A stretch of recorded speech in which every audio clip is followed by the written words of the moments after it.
Welcome back everybody, and if you couldn't tell by the scarf, and probably more obviously by the title and thumbnail of the video, today I'm going to be counting off my top 5 Fourth Doctor stories, plus honourable mentions at the end. If for some reason you're unaware, this is a series where I count off my 5 favourite stories for each Doctor. These picks can be TV episodes, novels, audios, or just anything. Any stories from these Doctors that I think are up there as some of their best. So, let's go, and in no particular order, here's my top 5 Tom Baker stories, and number 1 we have... Genesis of the Daleks. I mean, that one was pretty fucking obvious. If you see any kind of top whatever list relating to the Fourth Doctor and Genesis of the Daleks is not on there, then I'm automatically going to assume whoever made the list is not a Doctor Who fan and they've never seen an episode of the show in their life. But anyway, what is there to say about Genesis of the Daleks that hasn't been said a million times before? Well, quite frankly, probably nothing really. That's the problem with stories like these. It's often cited as the best Doctor Who story of all time, or at the very least up there as one of the best from the entire franchise, and as such, makes it kind of difficult to talk about without sounding repetitive and just retreading what's been said a million times before ever since 1975. So if for some reason you haven't watched Genesis of the Daleks yet, and you really should, honestly, if you're going to watch any classic Doctor Who story, this is probably one of them that you should definitely watch before you die. Then just go and bloody watch it. It's a brilliant Tom Baker story, it's an origin story for the Daleks, so don't expect too much Dalek action until like the last third or so. The story is mainly focused on the fascist society that would then evolve into the Daleks over the course of the nuclear war that's happening in the story. But don't worry, there's plenty of Dalek action that happens sort of later on. There's plenty of pew-pews, exterminations and all that lot. First appearance of Davros, and quite a chilling ending actually. Yeah, with that out of the way, I think we'll just move on to number 2, because there's not really anything more I can say about Genesis that hasn't been said before. So, number 2 on my list is going to be from the end of the following season, Seeds of Doom. If Genesis of the Daleks was the standout for season 12, which was Tom's first season, then his second season, 13, I think the highlight for that would be this story. I think in a previous video I named this one my favourite Tom Baker story actually, like, of all of them. Only just beating Genesis of the Daleks, mind you, because I think that drags on a little bit. That's another point I could bring up about Genesis. That's like one of my only criticisms about Genesis of the Daleks actually. But yeah, anyway, Seeds of Doom, Doctor Who fights man-eating vegetables from outer space. That is literally the plot of this episode, and somehow they managed to make it one of the best in the entire show. Now you'd think on a BBC budget in the mid-70s, Tom Baker running around in this scarf with Liz Sladen being attacked by rubber plant props, you'd think that would be a naff story, but this is like one of the proper good ones. Plus it's got John Challis in it, playing Scorby, who was of course Boise in Only Fools and Horses, and if that isn't enough to make you go and watch this episode, then I don't know what is, honestly. The Krynoids as a villain are pretty fucking relentless and quite horrifying if you think about it. If they did this in like Torchwood or something, the body horror would be even fucking more gruesome, I think. It's probably one of the classic Who stories that has like some of the best pacing out of all of them as well. All of classic Who had a bit of dodgy pacing here and there, even some of the best stories have it, but this one flies by, trust me. It feels like the length of a modern two-parter, and that's really impressive considering it's almost 2.5 hours long, 6 episodes. Harrison Chase as like the main human villain was pretty... He's a guy that you really love to hate, I'd say. John Challis as his henchman, as previously mentioned, is top-notch. And the whole plot, the way it unravels as well, I mean, what more can I say about this? This one's probably pretty famous as well. Not quite as famous as Genesis, but I feel like this one is famous enough to the point that there's not much more new you can say about it, really, without retreading old ground, I think. So again, if you haven't watched Seeds of Doom, go and watch it. Number 3, I'm going to skip ahead to season 16 now with the Pirate Planet. Season 16 is quite notably the first time Doctor Who ever tried to do a season-long story arc. As to whether or not they succeeded with that idea in the long run is kind of up for debate, but the individual stories themselves do range a bit in season 16. Rebus Operation is okay, it's a little bit naff. The Stones of Blood and the Androids of Tara are kind of naff. in all honesty. The power of Kroll is even naffer now that I think about it. The Armageddon factor I think is really underrated. I honestly don't understand why people hate it so much. I think it's probably one of my favourite stories, to be honest. Although funnily enough it didn't end up anywhere on this list, not even in the honourable mentions section, but I'd still enjoy it as perhaps a guilty pleasure. But the second story in the Key to Time arc, which is season 16, is The Pirate Planet, and it's easily the standout story in the whole season for me. But The Pirate Planet is definitely a standout from this season, which is otherwise a little bit shaky, to be completely honest. It's such a fun and bizarre story. Like, it's got some pretty dumb, campy sci-fi ideas thrown out there, but because of Doctor Who's nature of playing everything pretty straight-faced, it really works in like a crazy comical sense. Like, I love it when sci-fi isn't just generic white corridors, spaceships, space battles, laser fights and fucking robots trying to take over the universe or some shit, or just enslave mankind because reasons. We all know you're just trying to emulate HAL 9000, all of you. You can stop pretending.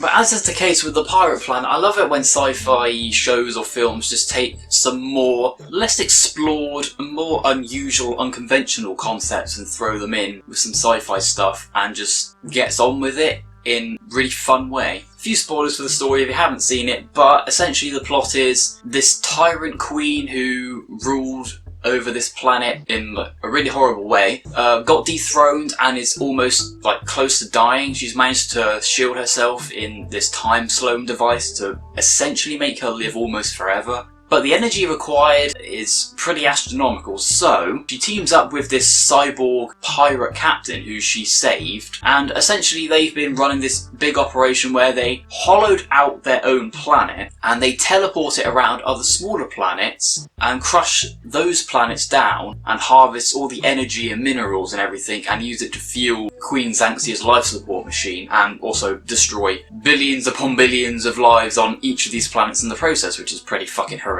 when you think about it. That's essentially the plot, and of course one of the planets that they gobble up is the Key to Time, which feeds into the season 16 story arc, which is why the Doctor, Romana and K9 are there in the first place. The pirate captain his personality is just larger than life and so fun to watch. He's got a robot parrot, for God's sake, that fights K9 and of course loses because K9 is a fucking boss. There's plenty of fun little jokes in here, but there's also a lot of really good serious standoffish moments with the Doctor and the villains. The cliffhangers are great. There's some good location work in the outdoor scenes and everything, and the sets in this, especially for the bridge, which is the name of the pirate captain's base, they're really colourful, but they're also really appealing to look at, especially compared to a lot of other sets from this time in the show's history. There's an organisation of psychic monk people, which is kind of cool. I didn't care for them all that much outside of their relevance to the plot personally, but hey, it's a fun idea. A lot of nice comedy moments in this story as well, and the whole thing is just a really enjoyable romp from start to finish. It's only 4-parter as well, so it doesn't drag at all.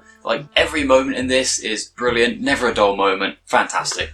And number 4, we're going to skip ahead to season 17 now with City of Death. Like The Pirate Planet, being the standout of season 16, which is otherwise a bit of a naff series, season 17 is also kind of shaky in quality. I personally find it quite enjoyable, but I know it is pretty weak in comparison to a lot of the earlier Tom Baker seasons. There's some good stories in there, but the overall quality is not quite as consistent, unfortunately. But City of Death is one of the big standouts. Coming right off the bat of the rather disappointing Destiny of the Daleks may have helped it a little bit, but I'd say it's the overall fantastic script and just the way the story's put together in general. The story definitely has its own merits and stands on its own without the need to compare itself to previous lesser stories to prove its worth. You will not believe how much I struggled through that sentence just now, but thankfully I can edit that out. The concept for the villain in this one's pretty cool. I mean, the villain himself isn't all that interesting, but it's the way he's set up and the way that he's implemented into the plot which makes him really cool and interesting. The side character of Duggan is just a joy to watch as well. He's just this knuckle-headed, punching-obsessed prat, for want of a better word, but he's just really likeable in a silly way. The Doctor and Romana too, who was only in her second story at this point, are great in this as well. They got some good chemistry going on there. Like The Pirate Planet, there's plenty of funny jokes in here to complement what is otherwise a pretty dark and sinister plot. The setting of Paris and the fact that they actually went over there to film location scenes in Paris as well adds a nice quality to this story. It definitely makes it stand out a lot more in terms of visuals and aesthetics, I guess, compared to a lot of other stories of the time. Plus it's got a cameo from John Cleese. I don't know about you, but that would sell a whole story for me. If you're going to check out just the one story from season 17, I'd say choose City of Death.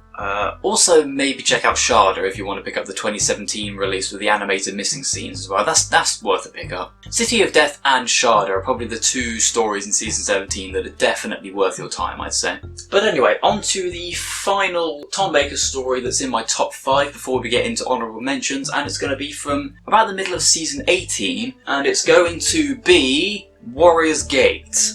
Is it fair of me to put this story on the list even though after years of owning it on DVD and countless rewatches, I still don't understand what the fuck happened in this story? I don't know, but I'm going to put it on here anyway just because I love stories like this. This is one of the weirdest, highest concept kinds of episodes Doctor Who's ever done. It falls into quite a niche little category of Doctor Who stories that I've sort of partially thrown together in my head over the years. It's stories that are just of some of the highest caliber weirdness that I absolutely love in sci-fi. I mean, I love sci-fi stories like 2001: A Space Odyssey, Annihilation, the Southern Reach books, and then there's Doctor Who stories like Warrior's Gate, It Takes You Away, Scherzo from the 8th Doctor audios as well as another great one. Stuff like that, you know, just weird fiction I absolutely love. Unfortunately there's not a lot of it around. At least not that I've been able to uncover.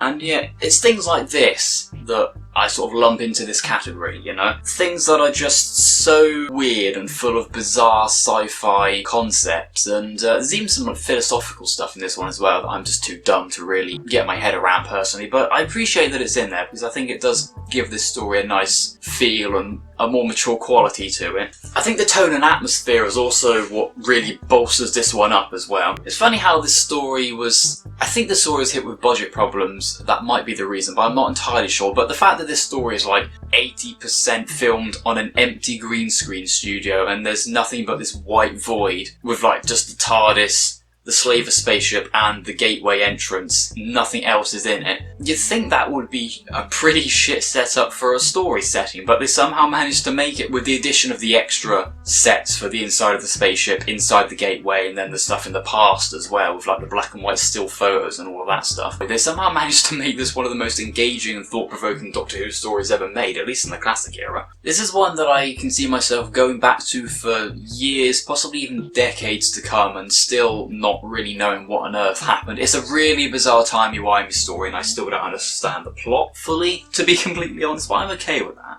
It's kind of why I love stuff like the Southern Reach books and 2001: A Space Odyssey and all of that jazz, you know? It's like, they're stories that you enjoy because they're weird sci-fi mysteries and they provoke a lot of interesting thoughts and stuff. But the whole point is that you never really understand what they're about or what they're trying to convey. You can make your own assumptions about what they're supposed to be about, but ultimately there's never any concrete answer given, and I think you can definitely figure out a basic plot and timeline of events that took place in this story regarding the whole slavers and Tharrell's history and everything that happened, but in regards to what the story is actually about in the long run, there's really no one answer, I don't think. I think that's what makes Warrior's Gate pretty special. Anyway, on to the honourable mentions now. We have The Ark in Space. We have the novel Doctor Who Scratchman, which I finished a few months back, which was brilliant. We have Terror of the Zygons, The Deadly Assassin, The Face of Evil, The Talons of Weng Chiang. Another novel, which is Festival of Death, which I think was absolutely brilliant. Another timey-wimey masterpiece, I think. And then we have Sharda and Logopolis, finishing up Tom Baker's era. All those stories that I hold in pretty high regard personally, but didn't quite make the list due to these other stories being as good as they are. So that was my top 5 favourite 4th Doctor stories plus some honourable mentions. What's your list looking like then? Comment it down below if you have one, or just, you know, comment whatever. Leave a like if you enjoyed and subscribe if you haven't already. I'll be back soon with another video. Bye for now, everybody.